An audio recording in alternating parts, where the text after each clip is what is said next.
भारतीय समाज अपने डाइवर्सिटी और कॉम्प्लेक्सिटी के लिए जाना जाता है। सदियों से जाति व्यवस्था से डीपली अफेक्टेड रहा है। इस हायरार्किकल स्ट्रक्चर में ब्राह्मण्स को ट्रेडिशनली सबसे ऊंचा स्थान मिला हुआ है, जो उन्हें नॉलेज, रिलीजन और स्पिरिचुअल गाइडेंस के गार्डियन के रूप में एस्टैब्लिश करता है।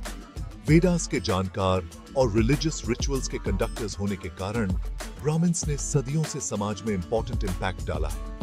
उनकी ऊंची सोशल स्टैंडिंग उनके साथ रिस्पेक्ट, प्रिविलेजेस और पावर लेकर आई, जिससे उन्हें अदर कास्ट्स पर एक अलग एडवांटेज मिला। हालांकि मॉडर्नाइजेशन, एजुकेशन और सोशल रिफॉर्म मूवमेंट्स के आने ने इस ट्रेडिशनल सोशल सिस्टम को चैलेंज किया है, जिससे ब्राह्मण्स की रोल और स्टेटस पर क्वेश्चंस उठे हैं। यह ऐसे भारत में ब्राह्मण्स के कॉम्प्लेक्स इशू की पड़ताल करता है, उनकी हिस्टोरिकल रोल, सोशल चेंजेस का इम्पैक्ट और कंटेम्पररी इंडियन सोसाइटी में उनकी इवॉल्विंग पोजीशन की जांच करता है। जाति व्यवस्था, एक कॉम्प्लेक्स सोशल हायरार्की ने इंडियन सोसाइटी को सदियों से शेप दिया है। यद्यपि इसकी ओरिजिन बहस का विषय बनी हुई है, लेकिन यह वाइडली माना जाता है कि यह सिस्टम डिवीजन ऑफ लेबर के रूप में उभरा, जो धीरे धीरे जन्म पर आधारित एक रिजिड सोशल स्ट्रक्चर में बदल गया। ब्राह्मण, जो स्कॉलर्स, टीचर्स और प्रीस्ट्स का रिप्रेजेंटेशन करते हैं, इस हायरार्की के टॉप पर काबिज थे। इसके बाद क्षत्रियास, शासक और योद्धा, वैश्यास, व्यापारी और किसान, और अंत में शूद्रास, मजदूर थे। इस सिस्टम के अंदर ब्राह्मण्स को सेक्रेड टेक्स्ट्स के गार्डियंस माना जाता था, जो नॉलेज, रिलीजन और मॉरल कॉन्डक्ट का प्रसार करते थे। उन्हें समाज में बहुत रिस्पेक्ट मिलता था और उन्हें कई प्रिविलेजेस प्राप्त थे, जिसमें एजुकेशन का अधिकार, भूमि का ओनरशिप और पॉलिटिकल पावर में भागीदारी शामिल थी। हालांकि इस सिस्टम ने other castes, specially lower castes के लोगों के लिए डिस्क्रिमिनेशन और इनइक्वालिटी को भी कायम रखा। 19वीं शताब्दी में ब्रिटिश कॉलोनियल रूल की शुरुआत ने इंडियन सोसाइटी में इंपॉर्टेंट चेंजेस लाए, जिसमें कास्ट सिस्टम और ब्राह्मण्स की रोल शामिल है।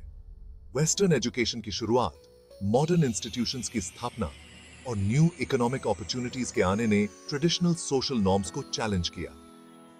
एजुकेशन एक बार ब्राह्मण्स का एकाधिकार अदर कास्ट्स के लिए एक्सेसिबल हो गई, जिससे वे नॉलेज और एम्प्लॉयमेंट के नए रास्ते तलाश सके। इसने सोशल मोबिलिटी को बढ़ावा दिया और ब्राह्मण्स के पारंपरिक इंटेलेक्चुअल डोमिनेंस को कम किया। मॉडर्नाइजेशन ने नए उद्योगों और व्यवसायों के विकास को भी जन्म दिया, जिससे कास्ट बेस्ड ऑक्यूपेशंस का महत्व कम हुआ।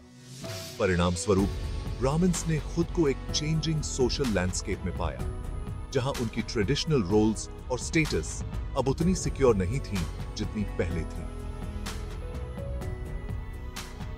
19वीं और 20वीं शताब्दी में भारत में सोशल और रिलीजियस रिफॉर्म मूवमेंट्स के आने ने कास्ट सिस्टम और ब्राह्मण्स की रोल को इंपॉर्टेंट चैलेंजेस का सामना करना पड़ा। राजा राम मोहन रॉय, स्वामी विवेकानंदा और B.R. अंबेडकर जैसे नेताओं ने सोशल हायरार्की की निंदा की और सभी कास्ट्स के लिए इक्वालिटी, फेयरनेस और जस्टिस की वकालत की। इन रिफॉर्मर्स ने कास्ट बेस्ड डिस्क्रिमिनेशन के अन्याय को उजागर किया और अनटचेबिलिटी के उन्मूलन, महिलाओं की शिक्षा को बढ़ावा देने और वंचित वर्गों के उत्थान के लिए काम किया। उनके एफर्ट्स ने सोशल अवेयरनेस जगाने और ब्राह्मण सहित प्रिविलेज्ड कास्ट्स के बीच सेल्फ रिफ्लेक्शन को बढ़ावा देने में महत्वपूर्ण भूमिका निभाई। सोशल रिफॉर्म मूवमेंट्स ने एक मोर जस्ट और इक्वल सोसाइटी बनाने के लिए, कास्ट सिस्टम को खत्म करने के लिए कंटिन्यूअस एफर्ट्स के लिए फाउंडेशन तैयार किया।